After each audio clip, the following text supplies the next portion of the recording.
Alright, in today's video I'm going to be making a welder's toolbox and some items from my website, a couple of torch lead holders, some table dogs, and a third hand.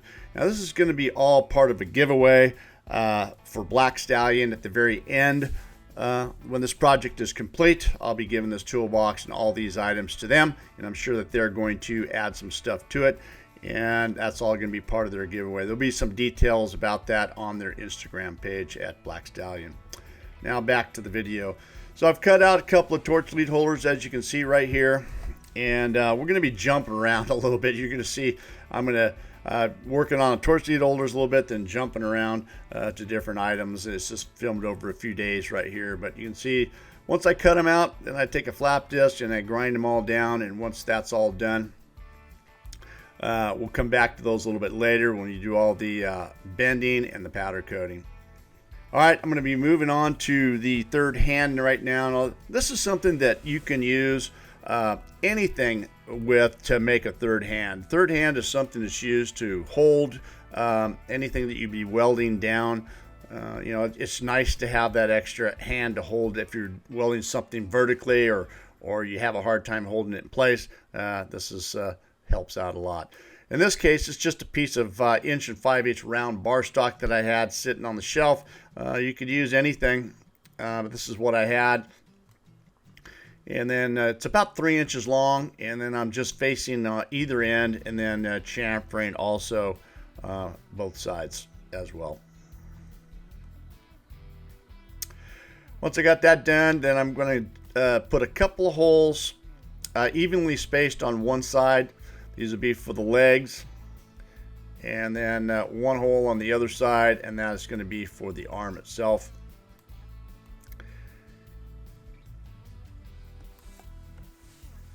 And I'll be using some 1/4 inch round bar for those items. So I've got a 1/4 inch drill right here, and I'm just drilling in, I don't know, maybe an inch or so, 1/2 inch, whatever. It doesn't need to be too much. They are going to be welded in.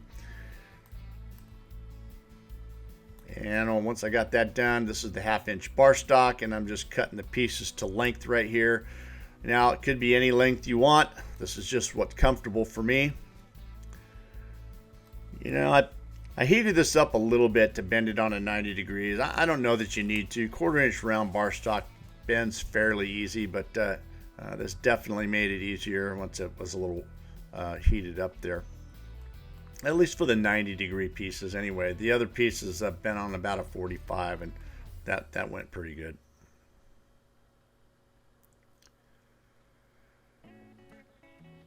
A couple legs, and this will be the arm right here.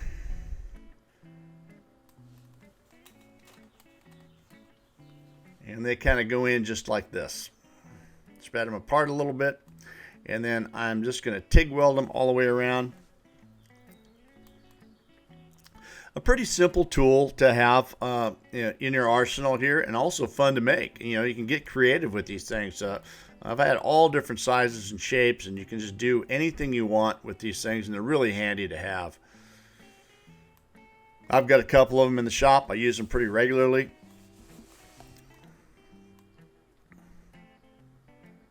There's no rhyme or reason. You can just make them how you want them. What works best for you. But I found that this size right here is a pretty good size.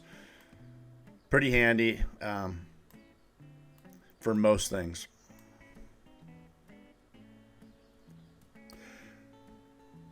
You can see one of my torch lead holders, the Tig Torch Holder right there.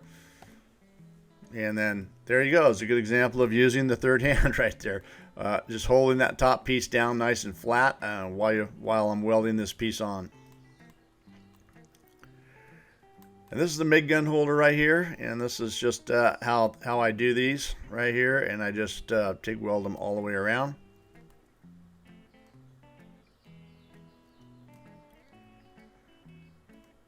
Alright, once I got that done, then I'm just bending these up, and these are the finished product prior to powder coating right here.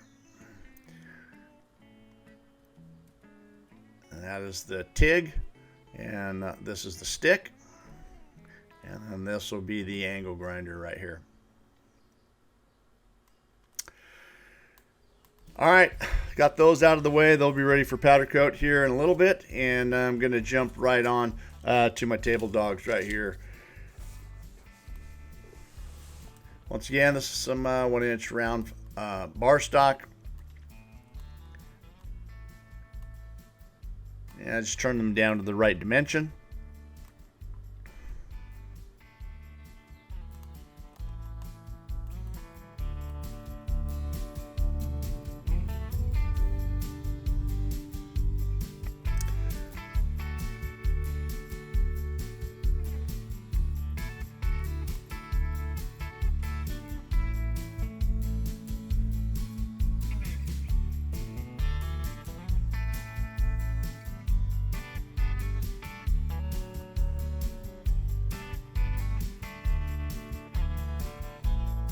Once things are turned down to the right size, and then I'm just going to cut it down right here to the finished dimension, and then I'll put a chamfer on both the outside edge and the inside edge of the larger part there, just like that. And take it over to the saw, cut it off, and then face this end right here.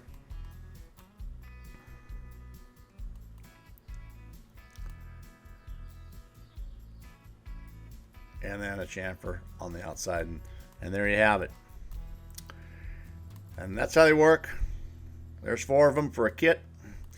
All right, so it's time for the toolbox right here, and I just happened to go through my scrap right there, and I found this piece of 1/8 inch aluminum diamond plate, and it just was close enough size for what I thought I could use for a toolbox. Now, I'm just coming up with a dimension here. That's about 6 inches tall, 8 inches wide, and I'm not following any kind of rules. It's just I just kind of scribed this out, and it looked pretty good to me. Looked like a pretty good size, so I'm just going with it.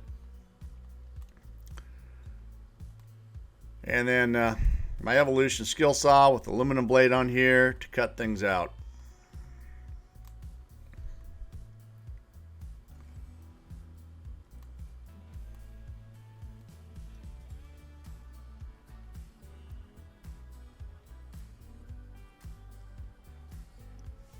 And I'm going to duplicate it on the other side for the other end.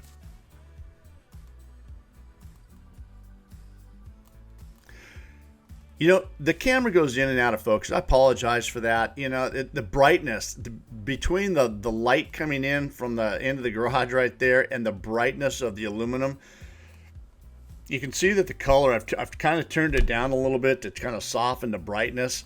But it just keeps going in and out of focus. The light is just a tremendous contrast there, and so I apologize for that. But all right, and then these are the 2 side pieces. I've got the 2 end pieces done. These are the 2 side pieces. These are all right. So this toolbox was 20 inches long and 6 inches tall. I thought that was just a good size. I don't know. It's just something that felt good to me. Hey, the bigger the better. You put more junk in it, right? Again, with my Evolution skill saw right here, an aluminum blade, it cuts that aluminum really good. All right, ran out of diamond plate, so I've got a piece of regular 1/8 inch aluminum, and this is going to be for the very bottom anyway. It's not going to be seen, so that worked out pretty good. Now I'm cleaning up all the edges right here with a file. I didn't want to use a flap disc. This is all going to be TIG welded together. And I didn't want to contaminate the aluminum. Sometimes you do that, it leaves residue from your flap disc on the edge of the aluminum, and you might have a hard time welding that. So I just tried to keep it clean with a file. All right, my Champion hole saw right here. This is a 1-inch, and I'm just going to drill a hole right through here on both sides, and this is going to be used for the handle. All right, there's all the pieces I got. Now it's time for assembly right here. My fab lock square clamped down to my welding table with fixture clamps, and everything is nice and square. I'm going to tack everything together. I'm going to start by tacking everything together to be sure everything is nice and square and nice and straight. You know, I hadn't done this before, so I'm just seeing how everything is coming together, and I'm liking it. I like the way everything is held in place, nice and square and nice and straight. You can see I'm checking dimensions everywhere. When you're doing stuff like this, I've learned a hard way, trust me. It's best to keep everything lined up and as square as you can, because at the very end, if you don't, things get out of whack, and you know, it's a bad day. So far, things are coming along here pretty good. I like it. No real distortion. Everything is staying together, and the sides, they fit in there pretty good. Super tight. That's what you want. Nice tight fit. And then again, I'm just going to attack. The corners right here and be sure everything is staying in place. Get a couple tacks on the very bottom right here. All right, this one here, I had a little bit of trouble with it. It was close. It was tight, maybe a little bit too tight. I make a couple of adjustments right here. But man, you want it to be this way. Trust me, you don't want any gaps. You want everything to fit nice and tight. And you're going to see this other side right here. I had a hard time getting the bottom and the top lined up. And I decided, okay, I get the bottom. That'll be good. And then I'll just bring the top in. And that's exactly what happened. And it just came together really nice right there. All right, so now it's time to start welding this thing all the way out. Now, you know, I've mentioned this before. If you don't do this all the time, then it sometimes takes a little while to get in your groove, if you will. You know, now, I don't aluminum weld every day, and therefore, you know, it takes a little bit to get things figured out, get your settings figured out, get, you know, get comfortable, get propped up, whatever you got to do to make things flow smoothly.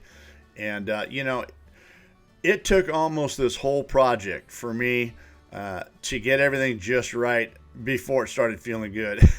But yeah, and then it was all over. And now I'm not going to do any aluminum TIG for who knows how long. But anyways, it was fun getting everything, you know, adjusted and getting everything just right. Kind of honing your skills in a little bit on the settings and how you've got to do it. And it was fun. You can see I've got that prop right there. I use that for mostly anything I can that's up off the ground like this. You know, all it is just a mag block right there. You can see it's got some 3/8 solid bar stock on it, and it's got an adjuster for all different heights, and it comes in really handy for all kinds of different things. You know, I'm getting kind of old, so I shake a lot, so that for that, you know, that keeps me stable. And I'm just moving along right here, and things are going pretty good. I don't have any complaints. Hey, you know, this isn't perfect welding, but it's not bad. It's definitely acceptable. You can see my welding rods right there. This is 40-43, and it's 3/16, and I like to cut them in half. You know, they come in 36-inch lengths, and they're so long, so I just cut them in half. They're just easier to work with. All right, I believe this is the last little bit. All right, there it is. I like it. And this is the handle, piece of 1-inch aluminum tubing. I think it's 120 wall thickness. It's just something that I had sitting around. It's going to work pretty good. This is something I just had to do. I didn't have to do this, but you know what? It's just a dull piece of aluminum, and I thought, how am I going to fix this up a little bit and have it a little bit, you know, nicer than just a dull piece of scratched aluminum. So I decided to chuck it up in the lathe and just kind of skin it all the way down to kind of give it that shiny look. Anyway, just something a little bit different than the scratched up dull finish that it was on it. It was a good little added touch. Cleaned it up nice. It looked good.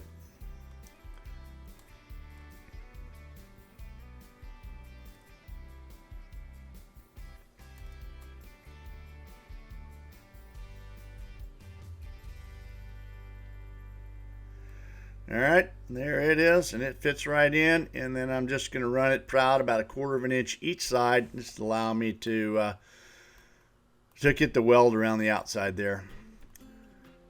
You can see that prop. See, I use that for everything. It's adjustable for all different lengths, different sizes.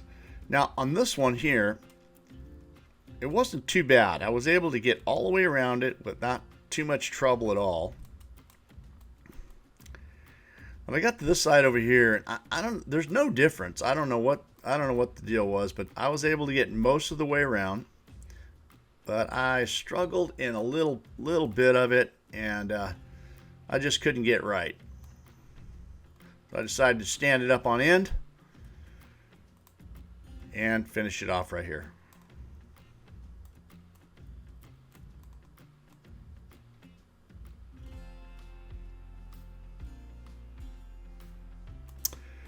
All right, just some finishing touches right here.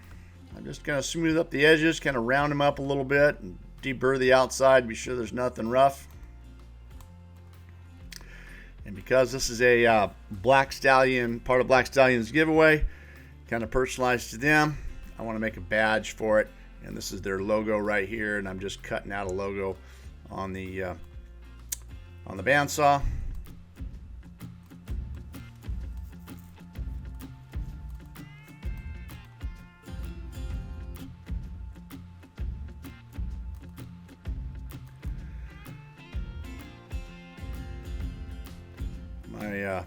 My skills on the bandsaw aren't quite like Jimmy DeResta's, but sometimes you got to be careful. I got a little close right there, and that pencil is a nice little added touch to be a little on the safe side. And then over to Burr King, kind of clean things up a little bit. And then I just want to pop rivet it onto the side of the toolbox right here. And it's just like a badge. It's just... you know, I'm going to put a sticker on that, and, you know, it's just going to be a kind of cool little, nice little added feature. A couple of pop rivets.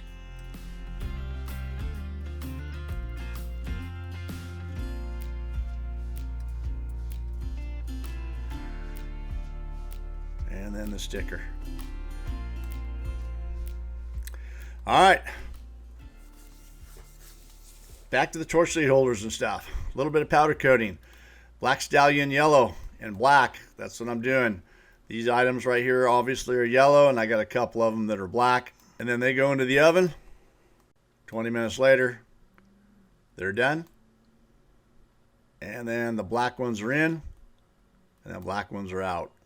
They're done. All right, there's the toolbox. That was a fun little project. That looked pretty good. I'm pretty happy with it. I hope you guys enjoyed this. And if this is something you think you might be able to do, it's pretty cool, pretty fun little project. I hope you guys enjoyed the video. Thanks for watching. Don't forget to check out my website at JIMBO'Sgarage.com. All kinds of different torch lead holders and shirts, hats, and merchandise over there. Check us out on Instagram. Follow us on Facebook. Thanks for watching. We'll see you on the next video.